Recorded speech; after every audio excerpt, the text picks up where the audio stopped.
비가 내렸습니다. 11월의 묘지는 언제나 그렇게 조용합니다. 재현은 묘비 앞에 무릎을 꿇었습니다. 회색 옷깃에 빗줄기가 맺혔습니다. 손가락이 떨렸습니다. 이것은 추위 때문이 아니었습니다. 오늘이 세 번째 아내 지은의 기일이었기 때문입니다. 3년 전입니다. 3년 동안 매년 이날은 그 자리에서 비를 맞았습니다. 지은아, 목소리가 나오지 않았습니다. 입을 열었지만 단어들이 목에 걸렸습니다. 그는 한 번도 자신의 죄를 용서할 수 없었습니다. 지은이 죽을 때도 자신은 그 자리에 없었습니다. 일 때문이었습니다. 회사 회의 때문에 병원을 떠났다가 아내가 숨을 거둘 때 현장에 도착했습니다. 잘못된 인생의 선택들이 쌓여 있었습니다. 첫 번째 아내, 두 번째 아내도 그랬습니다. 늘 무언가 부족했습니다. 늘 사랑할 기회를 놓쳤습니다. 묘지의 공기는 차갑고 습했습니다. 빗소리만 들렸습니다. 빗방울이 나뭇잎을 때렸습니다. 한 방울, 또 한 방울. 자연의 리듬 속에서 재현은 작아졌습니다. 그때였습니다. 누군가의 흐느낌이 들렸습니다. 처음엔 빗소리와 섞여 있었습니다. 재현은 고개를 들었습니다. 30m 앞에 다른 구역에서 한 여자가 무릎을 꿇고 있었습니다. 젊은 여성이었습니다. 3월쯤 태어난 듯한 얼굴입니다. 30대 초반. 그녀의 어깨가 들썩거렸습니다. 재현은 일어섰습니다. 조심스레 발을 옮겼습니다. 빗속에서 그 여자에게 가까워졌습니다. 괜찮으세요? 여자는 놀라 얼굴을 들었습니다. 눈이 빨갛게 부서 있었습니다. 검은 머리카락이 젖어 얼굴에 붙어 있었습니다. 마스크를 하고 있었습니다. 이 여자도 누군가를 잃었구나. 재현은 그렇게 생각했습니다. 네, 죄송합니다. 여자는 손등으로 얼굴을 닦았습니다. 떨리는 목소리였습니다. 괜찮습니다. 여기는 그런 곳이지요. 재현은 옆에 앉았습니다. 그는 우산을 펼쳤습니다. 여자 쪽으로 기울였습니다. 별말을 할 수 없었습니다. 그저 같은 우산 아래에 있다는 것만으로도 충분했습니다. 두 사람 모두 알고 있었습니다. 묘지에 오는 사람들의 마음이 어떤 것인지를. 제 동생이에요. 여기 묻혀 있어요. 여자가 말했습니다. 목소리는 여전히 떨렸습니다. 그렇군요. 얼마나 됐습니까? 1년 3개월입니다. 시간이 흘렀습니다. 빗소리만 들렸습니다. 재현은 이 여자의 이름도 모르고 그녀도 자신의 이름을 모르고 있었습니다. 하지만 그것은 중요하지 않았습니다. 이 순간 두 사람은 같은 언어를 말하고 있었습니다. 상실의 언어였습니다. 살아가기 힘들어요. 여자가 중얼거렸습니다. 네, 그렇지요. 재현은 그렇게 대답했습니다. 그의 목소리에는 깊은 공감이 있었습니다. 이것이 거짓이 아니었기 때문입니다. 재현은 얼마나 많은 사람을 잃었고 얼마나 많은 죄책감을 안고 살았는지 알고 있었습니다. 여자는 다시 울었습니다. 하지만 이전과 달랐습니다. 혼자만의 울음이 아니었습니다. 여자의 몸이 조금씩 안정되자 재현은 그녀를 바라봤습니다. 마스크 아래로 입술이 떨렸습니다. 이 여자의 이름은 뭘까요? 그 생각이 들었습니다. 그런데 묘지에서는 이름이 중요하지 않습니다. 오직 마음만이 중요합니다. 다시 만날까요? 재현이 물었습니다. 놀랍게도 그는 이 말을 하고 싶었습니다. 네, 여자가 고개를 들었습니다. 아니요. 그냥 누군가와 함께라면 조금 덜 외로울 것 같아서요. 재현의 목소리는 낮고 조용했습니다. 자신도 이 제안이 어색하다는 것을 알고 있었습니다. 묘지에서 낯선 사람에게 하는 말이니까요. 하지만 그는 이것이 필요하다고 느꼈습니다. 이 여자도 마찬가지인 듯 보였습니다. 제 이름은 재현입니다. 저는 서연이에요. 여자가 작은 목소리로 대답했습니다. 비는 여전히 내렸습니다. 11월의 묘지는 이제 2명의 낯선 사람을 품고 있었습니다. 이들의 만남은 아무도 계획하지 않은 것이었습니다. 하지만 비 속에서, 상실 속에서 두 사람은 처음으로 누군가 다른 사람의 마음을 느꼈습니다. 앞으로 무엇이 일어날지는 알 수 없습니다. 하지만 이날, 이 빗속에서 재현과 서연의 인생은 천천히 바뀌기 시작했습니다. 2주일이 지났습니다. 재현은 서연이 일하는 카페의 주소를 알아냈습니다. 묘지에서 나누었던 짧은 대화 속에서 그 정보를 얻었습니다. 강남역 근처 조용한 골목의 작은 카페. 그는 그곳으로 찾아갔습니다. 커피 향이 가득했습니다. 원두를 볶는 진한 냄새가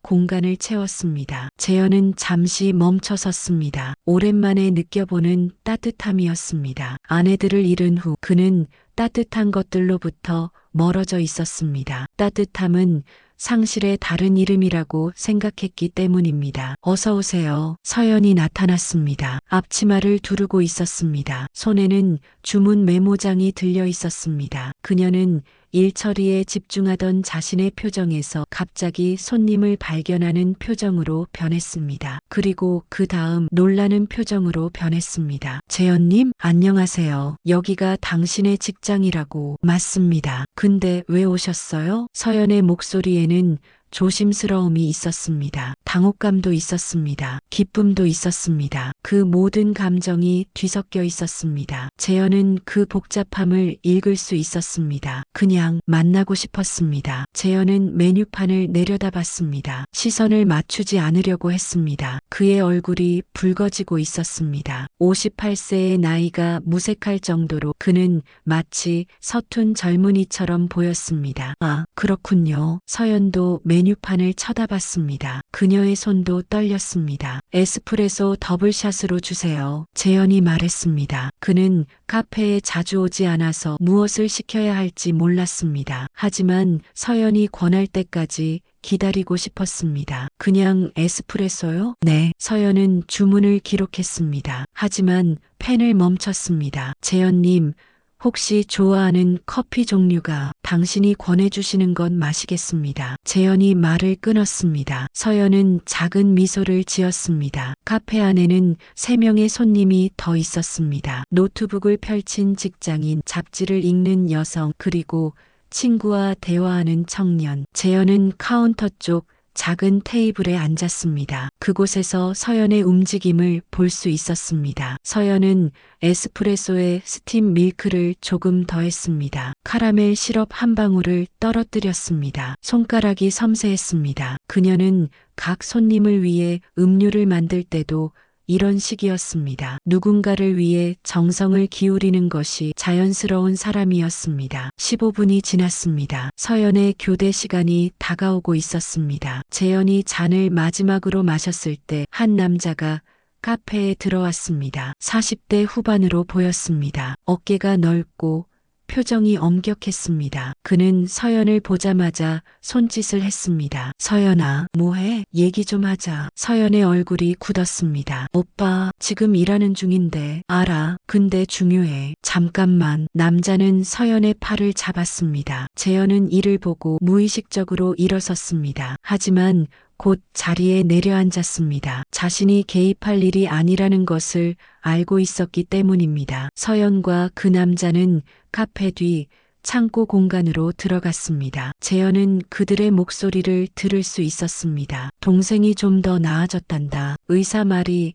새 약 치료로 조금 효과가 있대. 남자의 목소리는 조심스러웠습니다. 정말요? 서연의 목소리에는 갑자기 생명이 들어왔습니다. 그런데 문제가 있어. 그 약이 비싸. 한 달에 300만 원. 잠깐의 침묵이 흘렀습니다. 재현은 서연이 숨을 멈춘 것을 들을 수 있는 것 같았습니다. 300만 원이라고요? 의료보험에서 안 나오대. 임상치료라 그런 건가? 어쨌든 돈이 필요해. 오빠, 그러면 지금까진 뭔데요? 지금까지 치료비는 빌렸지. 뭐, 은행이랑 채무 재조정하고 내 언니 남편도 돕고. 근데 이번엔 좀 많아. 남자의 목소리가 작아졌습니다. 피로가 고스란히 드러났습니다. 오빠, 그럼 동생이 낫지 않을 수도. 그럼 그렇지. 돈이 없으면 뭐 어쩔 수 없지. 살 수 있을 만큼 버티고.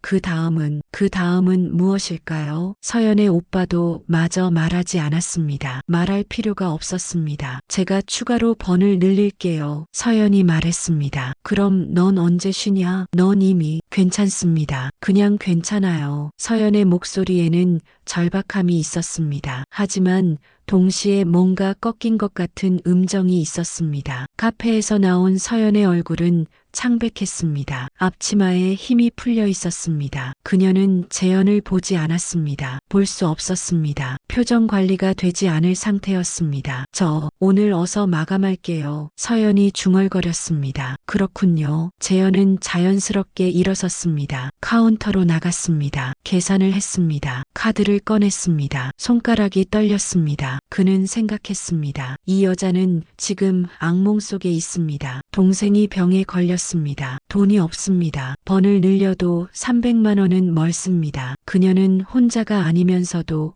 혼자입니다. 가족이 있지만 누구도 완전히 도와줄 수 없습니다. 재현은 자신의 과거를 떠올렸습니다. 지은이 죽을 때 자신은 돈을 가지고 있었습니다. 최고급 병원에 보낼 수 있었습니다. 최고의 의사를 선택할 수 있었습니다. 하지만 자신은 이를 우선했습니다. 돈보다 중요한 것이 있다고 생각했습니다. 지은은 죽었습니다. 그리고 재현은 남겨진 돈만 가지고 있습니다. 서연은 카운터에 다가갔습니다. 얼굴을 들지 않았습니다. 다음에 또 오세요. 그 말은 형식적인 인사였습니다.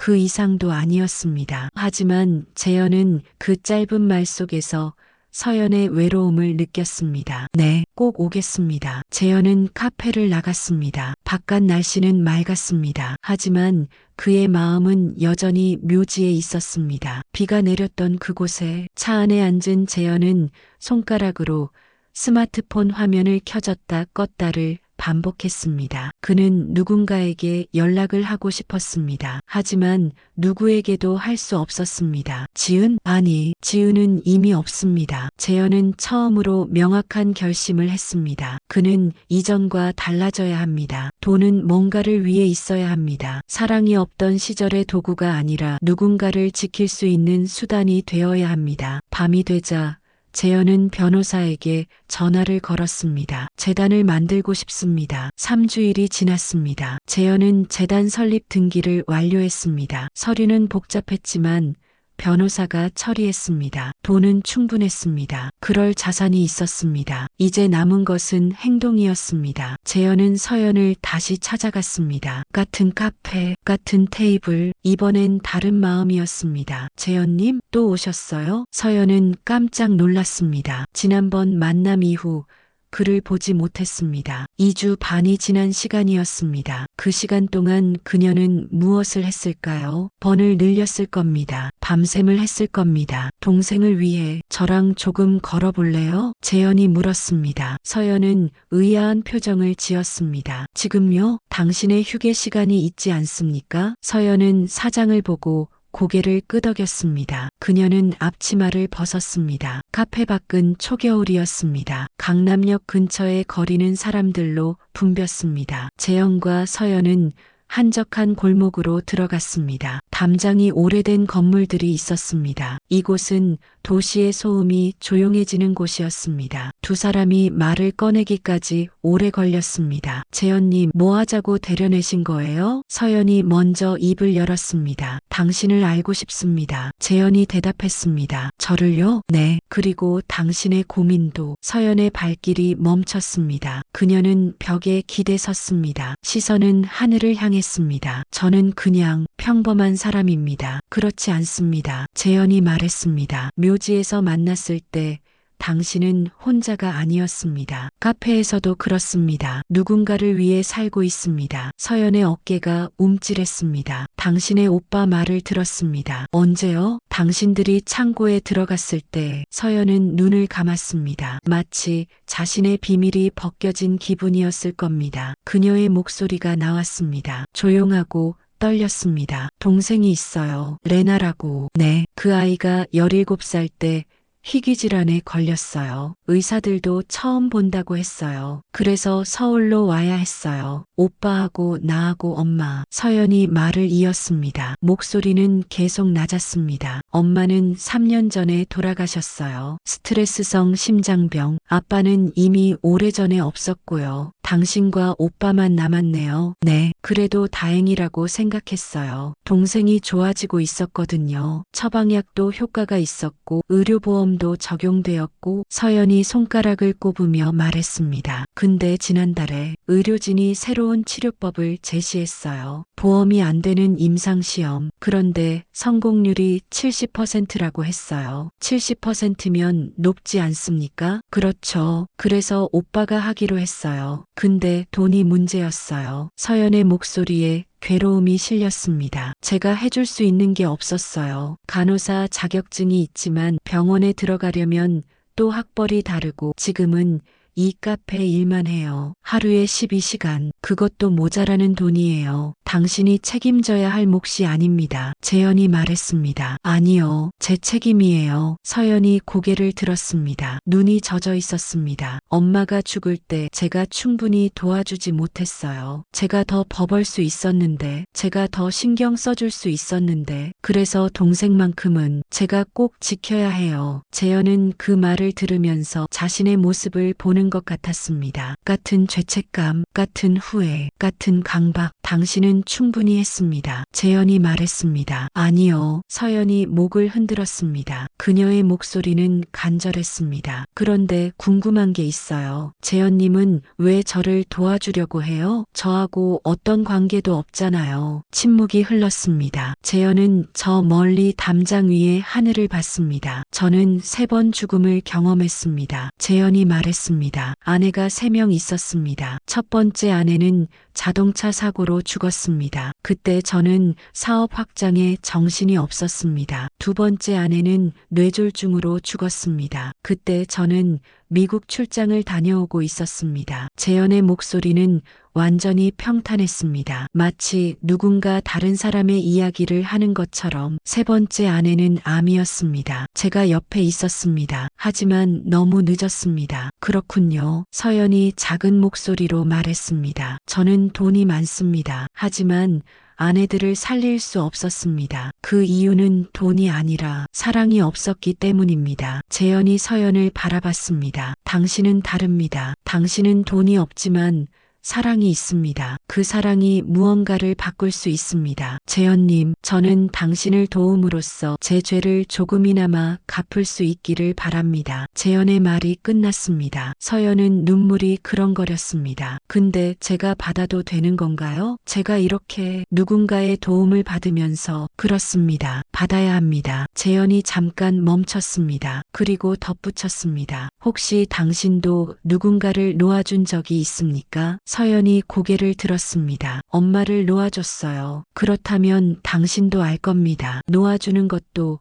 사랑의 일부라는 것을. 받아주는 것도 마찬가지입니다. 누군가를 받아주는 것도 그들을 용서해주는 것입니다. 재현이 계속했습니다. 저를 받아주세요. 서연은 말을 할 수 없었습니다. 그녀는 단지 고개를 끄덕였습니다. 한 번, 2번, 두 사람은 그 골목에 오래 서 있었습니다. 초겨울에 찬 바람이 불었습니다. 하지만 그들은 춥지 않았습니다. 마치 무언가를 나눈 사람들처럼 공간을 따뜻하게 만드는 뭔가가 있었습니다. 카페로 돌아가기 전 재현이 한 가지 더 말했습니다. 저는 당신의 동생을 도울 수 있습니다. 의료비 말입니다. 서연의 얼굴이 창백해졌습니다. 뭐라고요? 당신이 받아준다면. 재현이 명함을 건넸습니다. 그 명함에는 재현의료재단이라고 적혀 있었습니다. 이건 뭐예요? 서연의 손이 떨렸습니다. 당신을 만나기 위해 만들었습니다. 그 말은 거짓이 아니었습니다. 재현은 서연을 만나면서 비로소 돈이 무엇을 위해 있는지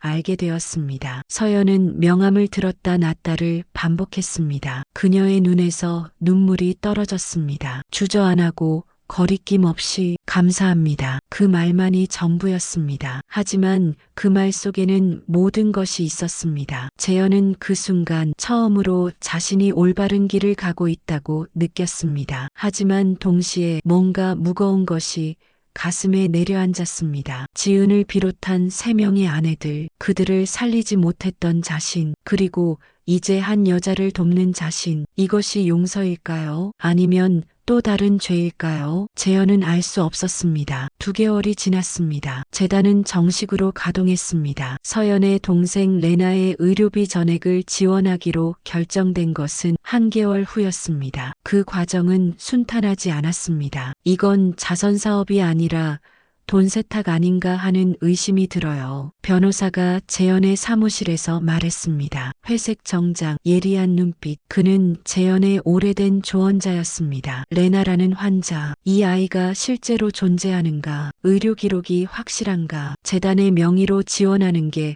과연 합법인가? 국세청에서 질문할 겁니다. 조사해봐. 재현이 대답했습니다. 조사해봤어요. 모든 게 합법입니다. 하지만 변호사가 말을 멈췄습니다. 뭐지? 혹시 모르는 감정 아닌가 싶어요. 개인적 감정이 들어간 자선사업은 문제가 될 수 있습니다. 재현은 아무 말도 하지 않았습니다. 변호사의 말이 맞았습니다. 재현은 감정이 들어가 있었습니다. 죄책감이 들어가 있었습니다. 속죄가 들어가 있었습니다. 진행하세요. 재현이 말했습니다. 같은 날 오후 4시 카페에서 서연의 전화가 울렸습니다. 재현님, 지금 시간 되세요? 만날 수 있어요? 목소리가 다였습니다. 떨렸습니다. 좋은 떨림도 나쁜 떨림도 아닌 중간에 뭔가였습니다. 지금 가겠습니다. 재현은 운전을 시작했습니다. 카페까지 20분 거리. 서울의 오후 트래픽을 뚫고 가는 차 안에서 재현은 자신의 손가락이 떨리고 있음을 알았습니다. 서연은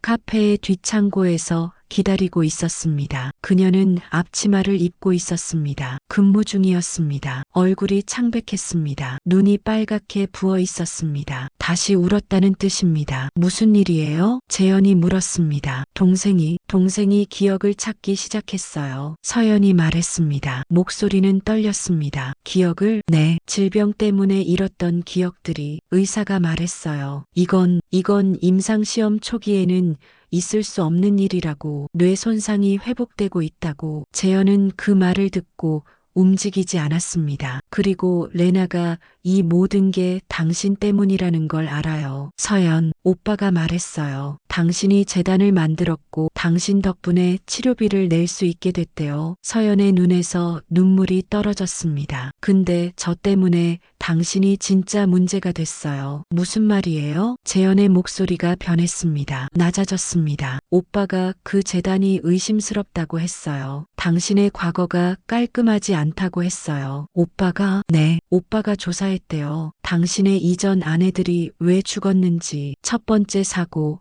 두 번째 뇌졸중, 세 번째 암. 그 와중에 당신은 항상 없었대요. 병원에 없었거나 출장 중이었거나. 서연의 목소리는 다시 떨렸습니다. 오빠 말로는 혹시 말을 잇지 못했습니다. 하지만 그 말의 의도는 명확했습니다. 혹시 내가 아내들을 죽인 건 아닌가 하는 의심. 재현이 대신 말했습니다. 서연이 고개를 끄덕였습니다. 매우 천천히. 그런데 저는 믿지 않아요. 서연이 곧바로 말했습니다. 당신이 그럴 리가 없어요. 당신은 나는 뭡니까? 재현이 물었습니다. 목소리는 평탄했습니다. 당신은 죄책감으로 사는 사람이에요. 그런 사람이 남을 의도적으로 해칠 리가 없어요. 죄책감? 그렇지요. 재현이 혼중거렸습니다. 내가 아내들을 살리지 못했어요. 그건 사실입니다. 하지만 내가 죽인 건 아니에요. 다만 충분하지 못했어요. 재현의 목소리가 갈라졌습니다. 충분하지 못한 것과 살인은 다릅니다. 알아요. 서연이 말했습니다. 알고 있어요. 그래서 저는 오빠에게 말했어요. 우리가 당신을 의심할 자격이 없다고. 당신이 우리를 도와줬는데 우리가 당신을 의심하는 건 배신이라고. 침묵이 흘렀습니다. 창고 안의 공기가 고요해졌습니다. 세탁기가 돌아가는 소리만 들렸습니다. 오빠는 뭐라고 했어요? 오빠는 화났어요. 저한테. 서연의 목소리는 작아졌습니다. 뭐라고 했나요? 넌 남자 하나 때문에 우리 가족을 배신하려고 하냐고 했어요. 재현은 눈을 감았습니다. 그리고 레나가 회복되는 건 혹시 그것도 계획의 일부 아닌가 싶었대요. 당신이 서연을 더 깊이 끌어들이기 위해서 나는 알아요. 서연이 말을 끊었습니다. 목소리는 단호했습니다. 당신이 그럴 리 없어요. 당신은 선한 사람이에요. 적어도 지금은 네, 지금은 당신이 기도하는 것처럼 보여요. 당신의 과거를 용서받기 위해. 서연이 재현을 바라봤습니다. 그 눈빛은 명확했습니다. 그리고 저는 당신의 기도를 들어주고 싶어요. 재현의 가슴이 철렁했습니다. 당신이 해준 것들, 레나가 회복된 것, 이걸 기적이라고 부르는 게 맞는 것 같아요. 당신 때문에 일어난 기적. 서연, 저는 당신을 믿어요. 당신과 함께하고 싶어요. 오빠가 뭐라고 해도. 서연의 눈에 눈물이 맺혔습니다. 하지만 목소리는 흔들리지 않았습니다. 당신이 죄책감에서 벗어나려면 누군가가 당신을 용서해야 해요. 당신이? 네, 저와 레나와 제 오빠도 모두가. 재현은 그 말을 듣고 소리 없이 울었습니다. 처음이었습니다. 아내들이 죽을 때도 묘지에 갔을 때도 울지 않았던 눈물이 이제 나왔습니다. 고마워요. 재현이 말했습니다. 정말로. 서연도 울었습니다. 그 순간 창고의 문이 열렸습니다. 서연의 오빠였습니다. 얼굴이 완전히 굳어 있었습니다. 그는 두 사람의 모습을 봤습니다. 울고 있는 두 사람을. 서연아. 오빠의 목소리는 차갑고 긴장했습니다. 당신이 지금 뭐 하고 있는 거야? 오빠, 이 사람이 뭔지 알아? 당신이 얘 때문에 가족을 배신하려고? 배신이 아니에요. 서연이 말했습니다. 그럼 뭐야? 용서해요. 서연이 대답했습니다. 목소리는 조용했지만 명확했습니다. 용서. 오빠가 입을 벌렸습니다. 네, 당신도 당신의 죄책감을 놓아주고 이 사람도 자신의 죄책감을 놓아주는 거예요. 그리고 저도 엄마를 잃은 걸 놓아주는 거예요. 서연이 오빠를 바라봤습니다. 당신도 용서하고 싶지 않아요? 자신을 용서하고 싶지 않아요? 오빠는 말이 나오지 않았습니다. 레나가 좋아졌어요. 기적처럼 좋아졌어요. 서연이 계속했습니다. 이건 당신이 원하던 거 아니에요? 당신이 당신의 모든 죄책감을 짊어지면서 버텨낸 이유. 오빠의 눈이 흔들렸습니다. 그는 이전의 엄격함을 잃고 천천히 나약해 보였습니다. 나는 할 수 없었어요. 엄마를 죽게 할 수 없었어요. 레나도 죽게 할 수 없었어요. 그래서 당신이 해줬어요. 서연이 오빠에게 다가갔습니다. 이제 그만해요. 이제 우리 모두 앞으로 나가요. 오빠는 천천히 고개를 떨어뜨렸습니다. 어깨가 들썩였습니다. 그도 울고 있었습니다. 재현은 그 광경을 보며 비로소 깨달았습니다. 구원은 돈이 아니다. 구원은 용서다. 그리고 용서는 누군가를 믿는 것에서 시작된다. 세 사람은 그 창고에서 오래 울었습니다. 그것은 고통의 울음이 아니었습니다. 해방의 울음이었습니다. 봄이었습니다. 3월의 서울은 벚꽃으로 붉어가고 있었습니다. 아직 완전히 피지는 않았지만 곧 필 것이라는 예감이 있었습니다. 재현은 묘지로 향했습니다. 같은 길, 같은 시간, 하지만 완전히 다른 마음으로. 비는 내리지 않았습니다. 하늘은 맑았습니다. 햇살이 묘비를 비추고 있었습니다. 재현은 지은의 묘 앞에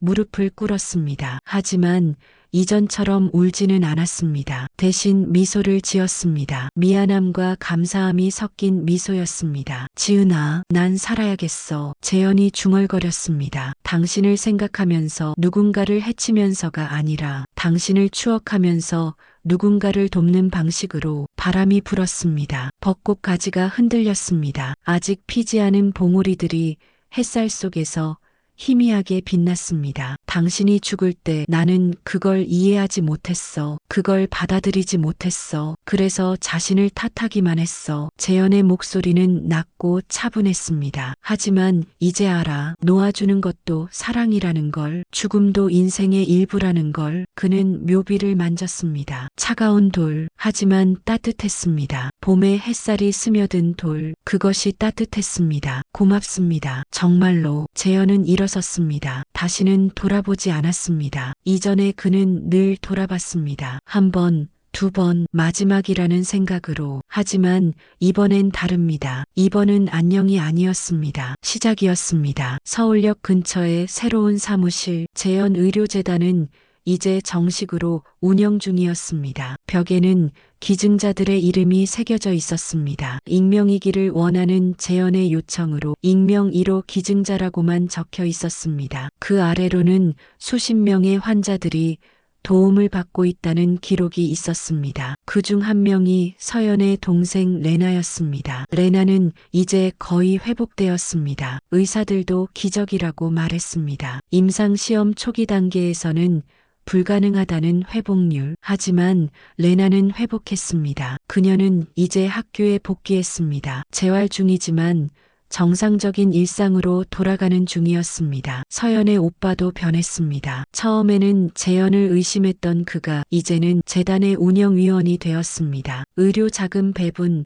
환자 선별, 윤리심사. 그는 재단이 투명하고 정직하게 운영되도록 감시했습니다. 죄책감에서 벗어난 그가 할 수 있는 일이 바로 이것이었습니다. 그리고 서연은 이제 카페에서 일하지 않습니다. 그녀는 간호사 자격증을 따기 위해 학교에 다니고 있습니다. 낮에는 학교, 저녁에는 재단 사무실에서 일합니다. 인턴이라는 명목이지만 실제로는 환자 관리와 상담을 담당합니다. 그녀의 손길이 필요한 환자들이 많았습니다. 재현은 사무실 창문에서 서울의 풍경을 봤습니다. 강남역의 일부, 그 위로 하늘. 봄의 하늘은 유난히 푸르렀습니다. 내가 돈을 가지고 태어났다면 이것을 할 수 있었을까? 그는 자주 이 질문을 했습니다. 그리고 항상 같은 대답이 나왔습니다. 아니요. 돈 때문에 할 수 없었을 겁니다. 죄책감이 없었다면, 상실을 경험하지 않았다면, 누군가를 잃지 않았다면. 4월의 어느 날, 재현과 서연은 다시 묘지를 찾았습니다. 이번엔 함께였습니다. 서연의 엄마의 무덤 앞에서 두 사람은 서 있었습니다. 벚꽃이 활짝 피어 있었습니다. 바람에 흔들리며 꽃잎이 떨어졌습니다. 분홍색의 작은 꽃잎들이 공중에 춤을 추었습니다. 엄마, 안녕하세요. 서연이 말했습니다. 저 여기 왔어요. 이 사람이랑. 그녀는 재현의 손을 잡았습니다. 자연스러운 손잡음이었습니다. 더 이상 두려움이나 불안감이 없는 손잡음이었습니다. 제가 엄마를 지켜주지 못해서 미안했어요. 근데 이제 알아요. 엄마가 저를 지켜주고 있다는 거. 이 사람을 통해서. 재현은 아무 말도 하지 않았습니다. 단지 그곳에 있었습니다. 서연이 필요로 하는 만큼. 감사합니다. 엄마. 서연이 마지막으로 인사했습니다. 돌아가는 길. 두 사람은 공동묘지의 길을 천천히 걸었습니다. 양쪽으로 벚꽃 나무들이 서 있었습니다. 죽음의 정원이 봄으로 소생했습니다. 계절이 왔습니다. 생명이 다시 돌아왔습니다. 재현님, 혹시 후회해요? 서연이 물었습니다. 뭐요? 이 모든 걸요. 저를 도와준 것, 재단을 만든 것. 재현은 잠시 생각했습니다. 하늘을 보고 떨어지는 꽃잎을 보고 서연의 얼굴을 봤습니다. 아니요. 재현이 대답했습니다. 처음엔 죄책감 때문이었어요. 아내들을 잃었다는 죄책감, 내가 충분하지 못했다는 죄책감, 그걸 벗기 위해 당신을 도왔어요. 그럼 지금은 다릅니다. 재현이 서연의 눈을 봤습니다. 지금은 당신이 필요하기 때문이에요. 당신과 함께하고 싶기 때문이에요. 당신이 성장하는 걸 보고 싶기 때문이에요. 서연은 미소를 지었습니다. 그거면 충분해요. 1년 후 여름, 재현의료재단은 전국 5개 지역으로 확장했습니다. 희귀질환 환자들을 돕는 일, 그것이 재단의 소명이 되었습니다. 서연은 이제 공식적으로 재단의 상담사가 되어 있었습니다. 간호사 자격증도 따고 있었습니다. 서연의 오빠는 사업을 정리하고 재단의 상근 운영위원이 되었습니다. 그의 원칙적인 운영으로 재단은 투명성을 유지했습니다. 그리고 레나는 이제 고등학교 3학년이었습니다. 건강했습니다. 친구들과 웃으며 학교에 다녔습니다. 병이 남긴 흔적은 거의 없었습니다. 마치 나쁜 꿈이었던 것처럼 재현은 자신의 사무실에 앉아 창밖을 바라봤습니다. 여름의 서울은 무척 밝았습니다. 햇살이 강했습니다. 그리고 따뜻했습니다. 그는 더 이상 거울을 피하지 않았습니다. 더 이상 자신의 눈을 마주치기를 두려워하지 않았습니다. 자신의 얼굴에는 여전히 주름이 있었고 회색 머리도 많았습니다. 하지만 그 얼굴엔 무언가 평화로운 것이 있었습니다. 깨달음이 새겨져 있었습니다. 서연이 들어왔습니다. 손에는 커피 2잔이 들려 있었습니다. 당신 커피 마실 시간 되지 않았어요? 서연이 웃으며 말했습니다. 고마워요. 재현이 받으며 말했습니다. 진짜 고마워요. 모든 게. 서연은 그의 어깨에 기대앉았습니다. 자연스러운 동작이었습니다. 누적된 실내 위에서 나오는 동작이었습니다. 저도 감사해요. 당신을 만나지 않았다면 난 아직도 그 묘지에 혼자 앉아 있을 거예요. 재현은 서연의 손을 잡았습니다. 이제 우린 혼자가 아니지요. 네, 서연이 대답했습니다. 3년 후 봄, 다시 봄이 왔습니다. 이번 봄은 5번째 봄이었습니다. 묘지에서의 첫 만남 이후 재현은 혼자가 아니었습니다. 서연이 함께였습니다. 서연의 오빠도 있었습니다. 레나도 있었습니다. 4명이 지은의 묘 앞에 섰습니다. 지은 언니, 저는 이 사람을 정말 사랑해요. 서연이 말했습니다. 당신의 남편을 이제 제가 지켜줄게요. 당신처럼 완벽하지는 않겠지만 재현의 눈에 눈물이 맺혔습니다. 하지만 정과는 다른 눈물이었습니다. 고통의 눈물이 아니었습니다. 감사의 눈물이었습니다. 벚꽃이 만발했습니다. 분홍색의 꽃들이 묘지 전체를 덮었습니다. 죽음의 정원이 생명으로 부르짖고 있었습니다. 우리 모두 살아가자. 재현이 중얼거렸습니다. 충분하지 못해도 완벽하지 못해도 함께라면 살아가자. 바람이 불었습니다. 꽃잎들이 떨어졌습니다. 하늘에 분홍색 눈이 소복이 내렸습니다. 마치 축복처럼, 마치 용서처럼. 그리고 그들은 함께 걸었습니다. 묘지를 나와서 밝은 햇살 아래로 다시 살아가기 위해, 함께 살아가기 위해. 구원은 일어나지 않았습니다. 기적도 일어나지 않았습니다. 단지 놓아주기와 받아주기, 그 2가지가 만났을 때 일어나는 작은 변화들이 있었을 뿐입니다. 그 작은 변화들이 모여서 인생이 되었습니다. 그 인생이 사랑이 되었습니다. 그리고 그것이 가장 확실한 구원이었습니다.